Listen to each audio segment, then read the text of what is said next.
Hello students. तो मैं आप सब लोगों को जूलियस सीजर की कहानी सुना रहा था और बताया था ना कि ये आईसीएसई बोर्ड में पढ़ने वाले वे बच्चे जो 9th और 10th क्लास के हैं उनके लिए बहुत इम्पॉर्टेंट हैं। और वो सारे स्टूडेंट्स भी जो जूलियस सीजर के बारे में ज़्यादा से ज़्यादा जानकारी जानना चाहते हैं कि भाई जूलियस सीजर कौन था, जूलियस सीजर की कहानी शेक्सपियर ने क्यों लिखी, जूलियस सीजर के बारे में रोम में इतना सारा कुछ क्यों कहा जाता है, क्या स्पेशल है उस पर्सनालिटी के बारे में, तो आपको जानना चाहिए जूलियस सीजर के बारे में। तो पिछले पार्ट में मैंने आपको बताया कि जूलियस सीजर अपनी ज़िंदगी में सफलता के उस मुकाम तक पहुंच चुका था जहां पर उसे रोम में काउंसिल बनाया गया था और रोम के दो पावरफुल लोग, कौन से दो पावरफुल लोग, पोम्पेई और क्राउसियस उसके दोस्त हुआ करते थे। तो इस तरीके से जूलियस सीजर रोम में इम्पॉर्टेंट पर्सनालिटीज़ में से एक बन गया था। अब तक सीजर की उम्र 40 साल की हो चुकी थी, है ना, और काउंसिल के रूप में उसका साल बड़ा व्यस्त रहा करता था, काफ़ी सारी रिस्पॉन्सिबिलिटी थी उसके ऊपर में। लोग उसके पास आते थे, है ना, सेनापति उसके पास आते थे, बाकी सारे लोग भी आते थे। तो उसे जनता का, सेना का, राजा का, है ना, तीनों का ही ख्याल रखना होता था। जैसे लोग उसके पास आते थे, सेनापति कहते थे कि मुझे यहाँ लड़ाई लड़ने जाना है तो मुझे सैनिकों की मदद की ज़रूरत है। जनता पूछ करती थी, व्यापारी आकर के पूछते थे कि भाई मेरे टैक्स का क्या कैलकुलेशन हुआ, कैसे क्या करना है। राजा पूछा करते होंगे, जो रोम के सम्राट होते होंगे, कि भाई गरीबों का क्या हो रहा है, और शहर में जैसे बिल्डिंग बनाने की ज़रूरत है, सड़कें बनाने की ज़रूरत है। तो ये सारी चीज़ें देखना, समझना, कैलकुलेशन करना, मैनेज करना, इस सब की रिस्पॉन्सिबिलिटी थी काउंसिल के रूप में जूलियस सीजर की। जब आगे चल कर के ये सारी चीज़ें खत्म हुई तो फिर सीजर को सेना की कमान भी सौंपी गई, सेना का सेनापति भी बनाया गया। और कहते हैं कि उसके बाद उसने, जूलियस सीजर ने 10 सालों तक बड़ी लंबी और भयंकर लड़ाइयाँ लड़ी अपने आसपास के दुश्मन देशों के साथ में। तो यहाँ पर हमें जूलियस सीजर के पर्सनालिटी का एक और पहलू समझने का मौका मिलता है। इससे पहले हम लोगों ने क्या जाना था कि भाई वो एक बहुत बढ़िया वकील था, वो एक बहुत बढ़िया लीडर था, उसके पास भाषण देने की बड़ी अद्भुत क्षमता थी, लोगों को समझाने की बड़ी अद्भुत क्षमता थी, है ना, और उसकी एडमिनिस्ट्रेशन स्किल भी बड़ी अच्छी थी, तभी तो वो काउंसिल के पोस्ट तक पहुंचा था। और उस पीरियड में उसने राजा के लिए, जनता के लिए अच्छे से काम किया, तो आगे चल करके उसे सेनापति बना दिया गया। अब सीजर 10 सालों तक उसने जो लड़ाइयाँ लड़ी, तो कहते हैं कि बड़ी भयंकर लड़ाइयाँ लड़ी। और सीजर अपनी सेना को लेकर के बड़ा सख्त हुआ करता था, डिसिप्लिन फॉलो करने में उसका जवाब नहीं था, थोड़ा सा वो स्ट्रिक्ट हुआ करता था। लेकिन कहते हैं कि वो बायस नहीं था, निष्पक्ष हुआ करता था और सभी सैनिक उससे प्यार करते थे। तो सैनिक उससे क्यों प्यार करते होंगे, सोचो।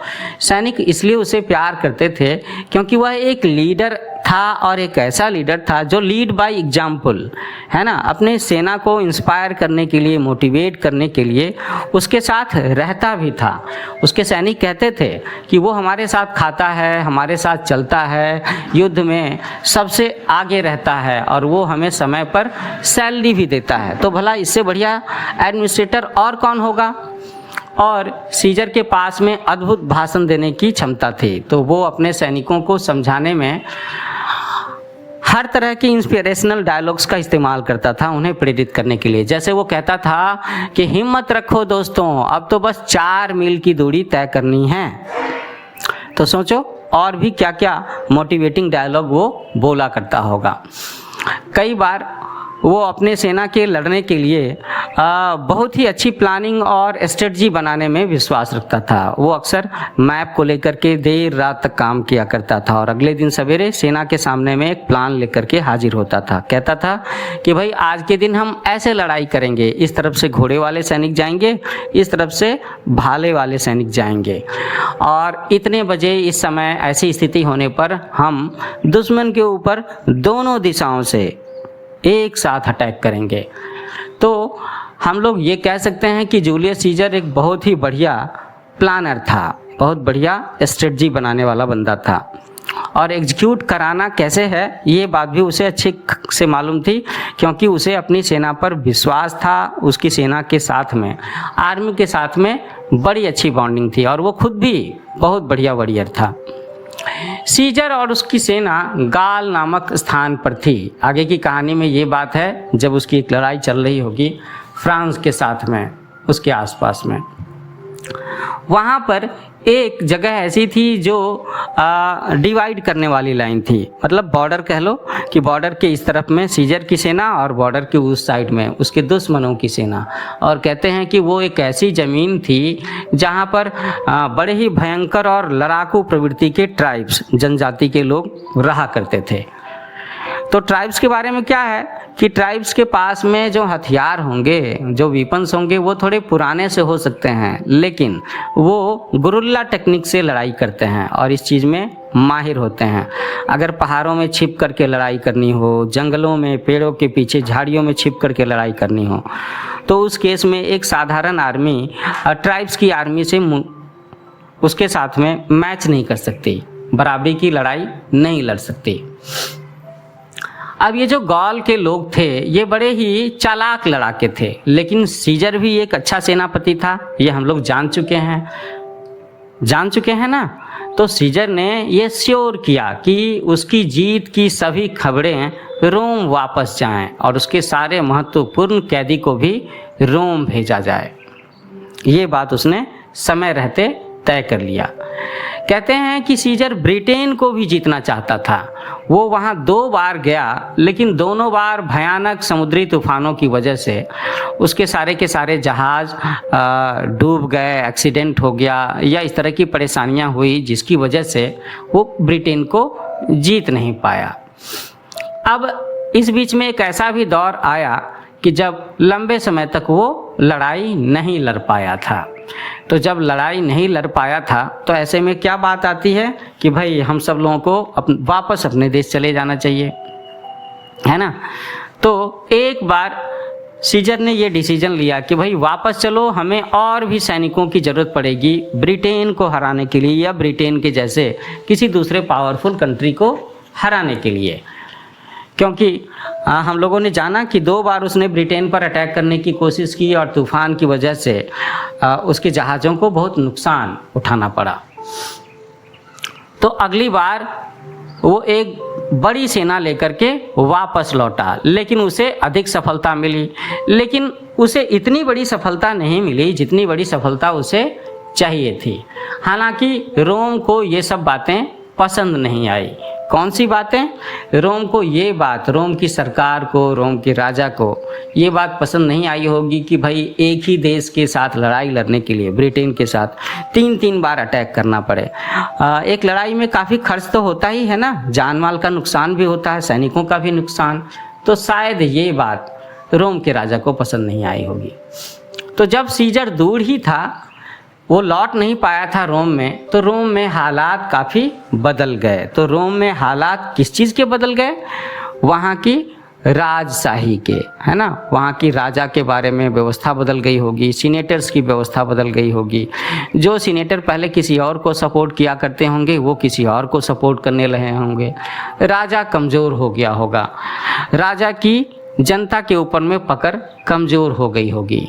और मैंने बताया था ना कि सीजर के 2 दोस्त थे, क्रॉसियस और पोम्पेई। तो जानना पड़ेगा कि इन दोनों की व्यवस्था कैसी थी। तो कहते हैं कि रोम में हालात जो बदल गए थे, तो उस समय क्रॉसियस की मृत्यु हो गई थी और पोम्पेई को सीजर की सफलता से जलन हो रही थी। तो अब पोम्पेई सीजर का हमदर्द नहीं था, भरोसेमंद नहीं था, दोस्त नहीं था, उसे तो जेलसी हो रही थी कि अरे मुझसे ज़्यादा लोग सीजर की तारीफ़ कर रहे हैं, उसकी पॉपुलैरिटी हो रही है। तो ये एक इम्पॉर्टेंट पॉइंट है इस स्टोरी में। कई लोगों ने सोचा कि सीजर की वापसी पर उसे फिर से काउंसिल बनाया जाएगा, सेनापति के काम से हटा करके फिर से उसे एडमिनिस्ट्रेशन में लाएंगे और काउंसिल बनाएंगे। हालांकि कुछ लोग ऐसे भी थे जो ऐसा नहीं चाहते थे। वो भी वैसे ही होंगे जैसे कि पोम्पेई था। पोम्पेई जो कि सीजर से जलता था, ईर्ष्या रखता था। तो सीजर ने रोम की स्थिति को समझने के लिए और वहाँ की कंडीशन को अपने फेवर में बनाने के लिए एक दूत को भेजा। उसका दोस्त मार्क एंटनी है ना, उसे उसने दूत बना करके भेजा।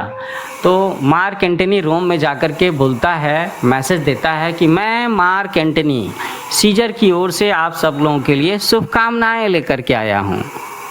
लेकिन इसका उतना अच्छा असर नहीं हुआ, इतना अच्छा फ़ायदा नहीं हुआ जैसा सीजर ने सोचा था, क्योंकि अभी भी वहाँ पर कुछ ऐसे लोग थे जो सीजर से जेलसी रखते थे और वो कहते थे कि भाई सीजर के पास सत्ता का, है ना, देश की शासन व्यवस्था का बहुत सारा पावर, बहुत सारा कंट्रोल तो पहले से ही है, अब वो यहाँ आ जाएगा तब तो फिर। कहते हैं कि आगे चल करके सीजर ने रूबिकॉन नामक नदी के तट पर अपना डेरा डाला, कैंप डाला। वो नदी गॉल को इटली से डिस्कनेक्ट करती थी, अलग अलग करती थी, है ना, और इटली वही जगह था जहाँ पे पोम्पेई था जो आजकल इसका दुश्मन बना हुआ था, जेलेसी करता था। सीजर जानता था कि अगर उसकी सेना ने बिना परमिशन लिए नदी पार की और इटली में चले गए तो इसका मतलब ये है कि सीजर जो कि रोम का रिप्रेजेंटेटिव था, तो रोम और पोम्पेई के बीच में युद्ध होगा। लेकिन फिर भी सीजर ने काफ़ी सोच विचार करके अपना प्लानिंग किया और मन बना लिया कि नहीं, मुझे ये काम तो करना ही होगा। उसने अपने सैनिकों से कहा कि मैं एक बड़ा भयानक काम करने जा रहा हूँ, और ऐसा कह करके उसने नदी पार की। रोम की ओर बढ़ते समय कई अन्य सैनिक भी सीजर की सेना में शामिल हो गए। तो कहने का मतलब है कि सीजर की आर्मी पहले से बड़ी हो गई, स्ट्रांग हो गई, क्योंकि अभी भी रोम के काफ़ी सारे लोग जो थे वो सीजर के बारे में, सीजर को सपोर्ट करने के बारे में भी सोचते थे। तो कहते हैं कि ये लड़ाई बड़ी लंबी चली, 2 साल की लंबी लड़ाई, भयंकर लड़ाई के बाद में सीजर की जीत हुई। लेकिन इसके लिए सीजर को बहुत बड़ी कीमत चुकानी पड़ी। कैसे? उसने 20,000 दुश्मन सैनिकों पर कब्जा किया, लेकिन उसके अपने भी 15,000 सैनिक मारे गए थे। तो इस लड़ाई में हारने के बाद में पोम्पेई मिस्र भाग गया। सीजर ने उसका पीछा किया।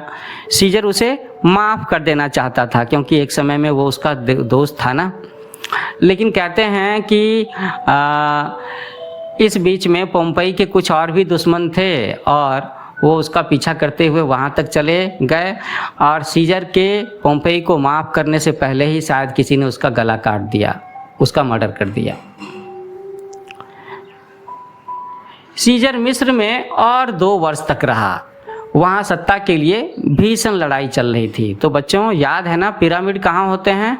मिस्र में होते हैं ना। वहाँ पर क्या लड़ाई चल रही थी? वहाँ पर ये बात हो रही थी कि सिंहासन सही मायने में क्लियोपेट्रा का है, जिसे उसके भाई टॉलेमी ने जब्त कर लिया है। तो मिस्र में उस समय मिस्र की रानी क्लियोपेट्रा के बारे में बातें हो रही थी कि जो राजा थे वो मर चुके होंगे और जनता चाहती होगी या कुछ लोग चाहते होंगे कि क्लियोपेट्रा को रानी बनाया जाए, है ना। लेकिन उसे उसके भाई टॉलेमी ने ही कब्जा करके कहीं पर रखा हुआ था। तो सीजर ने क्लियोपेट्रा रानी की मदद की, उसको सपोर्ट किया और उन्हें सिंहासन वापस दिलाया। और थोड़े समय तक सीजर वहाँ पर मिस्र में क्लियोपेट्रा के साथ रहा भी। उनका एक बेटा भी हुआ, है ना। पोम्पेई के कुछ समर्थकों ने उत्तरी अफ्रीका में सीजर से लड़ने की फिर से कोशिश की। इसमें भी 1 और साल बीत गया, लेकिन अंत में सीजर की सेना ने उन सबको कुचल डाला। तो इसी बात को लेकर के कई बार लोग सीजर के बारे में कहते हैं, सीजर को लेकर के एक कोट कहते हैं कि मैं आया, मैंने देखा और मैंने जीत लिया, ऐसा कहते हैं। सीजर ने युद्धों में बहुत से नए स्थानों पर विजय प्राप्त की। तो हम लोग कह ही रहे हैं, मैं भी कह रहा हूँ ना, कि सीजर बहुत बढ़िया लड़ाका था, बहुत बढ़िया वॉरियर था, बहुत बढ़िया सोल्जर था। अब रोम का शासन एक बड़ी भूमि पर फैल गया। कहने का मतलब ये है कि रोम का एम्पायर, उसका साम्राज्य अब बड़ा हो गया। जहाँ जहाँ भी सीजर ने सफलता हासिल की होगी, जिस जिस देश को भी हराया होगा, वो सारे के सारे अब रोम के साम्राज्य के सदस्य थे। इस बार सीजर की वापसी पर उसके साथ अच्छा व्यवहार किया जाएगा, ये बात सोची गई रोम की जनता के द्वारा, रोम के राज परिवार के द्वारा, क्योंकि वो काफ़ी इम्प्रेस्ड रहे होंगे सीजर के परफॉर्मेंस से, और काफ़ी हद तक ऐसा कुछ हुआ भी। सीजर को रोम का पूर्णकालिक, है ना, होल टाइम रूलर बना दिया गया, रोम का डिक्टेटर, तानाशाह बना दिया गया। पहले भी कुछ लोगों को डिक्टेटर बनाया गया था, लेकिन वे सब शॉर्ट पीरियड के लिए डिक्टेटर बनाए गए थे, जबकि जूलियस सीजर को for the life time dictator बनाया गया। अब उसे कोई ये बात नहीं बता सकता था, पूछ सकता था कि ये करना है, ये नहीं करना है ना। अब सीजर से बहस करने का अधिकार किसी भी काउंसिल में नहीं था। वो ऐसा था, इतना पॉपुलर था जैसे कि रोम के लोगों के लिए भगवान के जैसा हो, ईश्वर के जैसा हो। अब सीजर की उम्र लगभग 55 ईयर्स की थी, 55 साल। तो काम करने के लिए उसने कहा कि मैं रोम और उसके समस्त लोगों के लिए व्यवस्था, शांति और धन लाऊंगा। तो अब सीजर का फोकस रोम के लोगों के लिए, रोम के सिटीजन्स के बारे में, उनको ज़्यादा से ज़्यादा फैसिलिटी देने का था, बढ़िया एडमिनिस्ट्रेशन चलाने का था, पीसफुल इन्वायरमेंट रखने का था, और अपने नागरिकों को धनी बनाने के बारे में उसके विचार थे।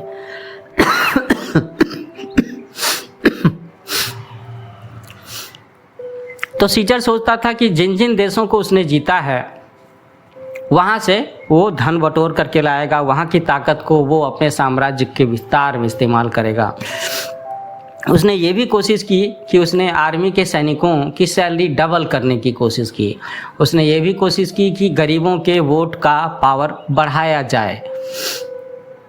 उसने ये कोशिश की कि भाई रोम में ज़्यादा से ज़्यादा बिल्डिंग्स बनाई जाएं, लोगों को ज़्यादा से ज़्यादा एम्प्लॉयमेंट मिले, नौकरी मिले।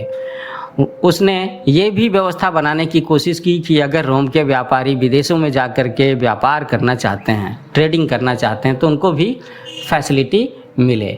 लेकिन हम लोग जानते हैं ना कि दुनिया में अक्सर ऐसा होता है कि कभी कोई आदमी, किसी का कद अगर बहुत ज़्यादा बड़ा होने लगे, तो थोड़े समय के बाद उसका कद छोटा करने वाले लोगों की संख्या भी बढ़नी शुरू हो जाती है, जो उससे जेलसी करते हैं, जो उसकी गलतियां निकालते हैं, जो उसे छोटा बना देना चाहते हैं। तो रोम में जो कुछ और भी फैमिलीज़ थीं, जो एक समय में रॉयल फैमिली हुआ करती थी, रेपुटेड फैमिली हुआ करती थी, है ना, कुलीन परिवार, वे सब के सब अब उसके खिलाफ कॉन्स्पिरेसी की बातें सोच रहे थे, साजिश कर रहे थे। उन्होंने क्या सोचा? उन्होंने सोचा कि भाई इस तानाशाह को अब मरना चाहिए, लेकिन उसे इसकी बिल्कुल हवा नहीं लगनी चाहिए, उसको पता नहीं चलना चाहिए। और कितना अच्छा होगा कि अगर उसके दोस्तों को ही कन्विंस कर लिया जाए कि वही उसके ऊपर में सबसे पहला अटैक करें, पहला वार करें। तो ये जो लोग सीजर को मार डालना चाहते थे, उन्हें थोड़ा सा स्ट्रगल करना पड़ा कि सीजर के दोस्तों को इस चीज़ के लिए मनाने में, लेकिन लालच दिए जाने पर या कुछ और करने पर वो सब के सब लोग इस कॉन्स्पिरेसी में शामिल हो गए और मान गए, है ना। कहते हैं कि इसमें ब्रूटस भी आकर के जुड़ गया था, और लोग बातें करते थे कि देखो हम पोम्पी के लिए लड़े पर सीजर ने हमें माफ़ कर दिया, क्या हमें सीजर को धोखा देना चाहिए?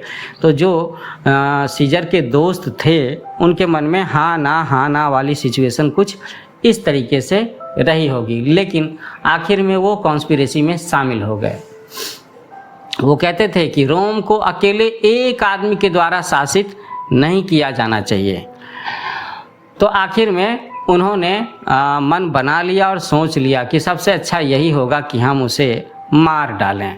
और उन सब कॉन्स्पिरेसी करने वालों ने एक डेट भी तय किया, वो डेट था 15 मार्च, और जगह भी तय कर ली। कौन सी जगह? कि हम लोग सीजर को सीनेट के अंदर में ही मार डालेंगे, संसद में ही मार डालेंगे। और फिर 15 मार्च का दिन आ गया। सीजर आज सीनेट में मत जाओ, उसकी पत्नी कैलपर्निया ने उससे भीख मांगी, उसको रिक्वेस्ट किया। तो सीजर की वाइफ का नाम था कैलपर्निया। जिस दिन सीजर सीजर का मर्डर किया जाना है, उसके पिछली रात में उसने एक बुरा सपना देखा। तभी वो अपने हस्बैंड को वार्न कर रही थी और रिक्वेस्ट कर रही थी कि आज आप ना जाओ, लेकिन सीजर ने उसकी बात नहीं मानी, वो चला गया। रास्ते में उसे एक और बंदा मिला। उसने सीजर को एक कागज़ का टुकड़ा देते हुए रिक्वेस्ट किया कि इसमें जो कुछ भी लिखा हुआ है उसे एक बार वो पढ़ ज़रूर ले, क्योंकि इसमें सीजर को मारने की कॉन्स्पिरेसी पूरी प्लानिंग लिखी हुई है, वार्निंग लिखी हुई है। लेकिन सीजर को उस कागज़ को पढ़ने का मौका नहीं मिला, या सीजर शायद ज़्यादा ही कॉन्फिडेंट था, ओवर कॉन्फिडेंट था, या उसे इस कॉन्स्पिरेसी का बिल्कुल भी अंदाज़ा नहीं था, या ऐसा कह लो कि उसे अपने दोस्तों पर पूरा पूरा भरोसा रहा होगा। और जैसे ही सीजर ने सीनेट के अंदर में कदम रखा तो चाकू से मार करके उसकी हत्या कर दी गई। पोम्पेई की मूर्ति के पैर के पास 23 चाकू के घावों से उसकी मृत्यु हो गई। तो जैसा कि कॉन्स्पिरेसी करने वालों ने प्लानिंग की थी, उसके दोस्तों ने ही चाकू से वार किया होगा, है ना। अब सीजर की मृत्यु के बाद क्या हुआ ये भी जानने की बात है और हमें जानना चाहिए। तो सीजर की मृत्यु के बाद में रोम में सत्ता के लिए बड़ी लड़ाई हुई, क्योंकि सब के सब सत्ता पर, पावर पर, है ना, गद्दी पर, राज गद्दी पर बैठना चाहते होंगे और रोम के एडमिनिस्ट्रेटर, रूलर बनना चाहते होंगे। और कहते हैं कि ये जो बड़ी लड़ाई हुई इसमें सीजर का भतीजा ऑक्टेवियन जीत गया और वही रोम का सम्राट बना। तो सीजर के बाद रोम का सम्राट सीजर का भतीजा ऑक्टेवियन बना। तो हम लोगों ने पीछे देखा कि भाई सीजर एक बहुत बढ़िया योद्धा था, वकील था, फिलॉसफर था, है ना, लीडर था, लेकिन सीजर एक बहुत बढ़िया लेखक भी था। सीजर ने गॉल में अपनी लड़ाई के बारे में बहुत कुछ लिखा और उसके लेखन से हमें पता चलता है कि रोमन काल में लड़ाइयाँ कैसे लड़ी जाती थीं। मैं भी इसे ढूंढने की कोशिश करूँगा और अगर मिल जाए तो कभी अपने स्टूडेंट्स के साथ शेयर भी करूँगा। सीजर ने उन सभी जंगली जनजातियों का भी वर्णन किया है जिसके ऊपर उसने विजय प्राप्त की। तो वो सारे ट्राइब्स जो कि जंगलों में रहा करते थे और उस एरिया पर अधिकार करने के लिए सीजर ने लड़ाइयाँ लड़ी, उनकी लाइफ स्टाइल के बारे में भी सीजर ने लिखा है। यहाँ तक कि उसने जंगलों में पाए जाने वाले अजीब अजीब जानवरों के बारे में भी एक्सप्लेन करके लिखा है। अब एक चीज़ आती है कि अक्सर जब हम हिस्ट्री के बारे में पढ़ते हैं ना तो डेट्स को BC और AD में लिखा जाता है। तो बच्चों जानते हो कि ऐसा क्यों होता है?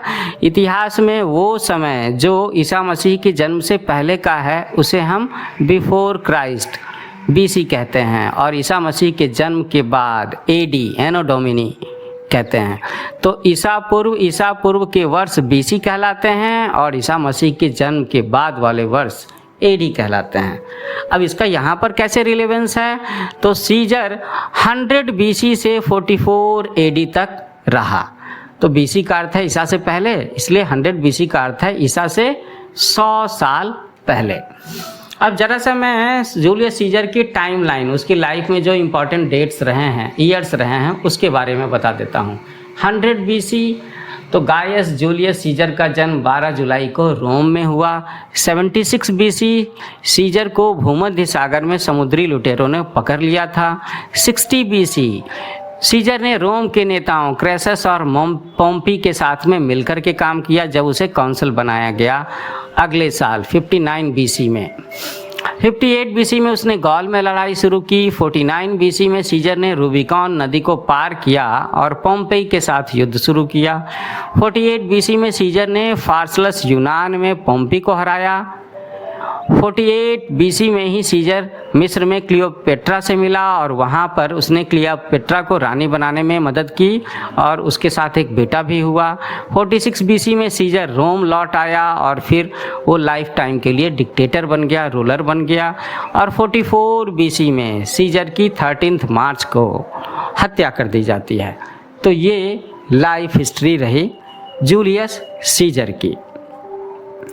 तो मैं सारे स्टूडेंट से कहना चाहूँगा कि अब इसके बाद में अगर आप ICSE बोर्ड के स्टूडेंट हो तो 9th और 10th में लिटरेचर में आपको जो प्ले शेक्सपियर का लिखा हुआ प्ले जूलियस सीजर पढ़ना है, ये पढ़ोगे तो वो कहानी बड़ी दिलचस्प लगेगी और आप उसे अच्छे से अंडरस्टैंड कर पाओगे, उसके क्वेश्चंस के आंसर भी दे पाओगे। आपका इंटरेस्ट जग गया ना जूलियस सीजर के बारे में। तो एक बार मेरे चैनल को लाइक करो, शेयर करो, कमेंट ज़रूर करना कि ये स्टोरी कैसी लगी, और अगर इंटरेस्टिंग लगी तो इसी तरीके से मैं ICSE बोर्ड स्टूडेंट के बच्चों के लिए और भी लेक्चर्स अपलोड करूँगा। तो चैनल सब्सक्राइब ज़रूर करना और अपने दोस्तों को भी बताना कि मैंने किस तरीके से 2 पार्ट में जूलियस सीजर की स्टोरी को आपके लिए लेक्चर के रूप में अपलोड किया है। So happy learning with new age coaching. जल्दी मिलते हैं एक नई कहानी के साथ में जो आपके लाइफ को इनरिच भी करेगी और आपकी पढ़ाई में काफ़ी हेल्पफुल भी होगी।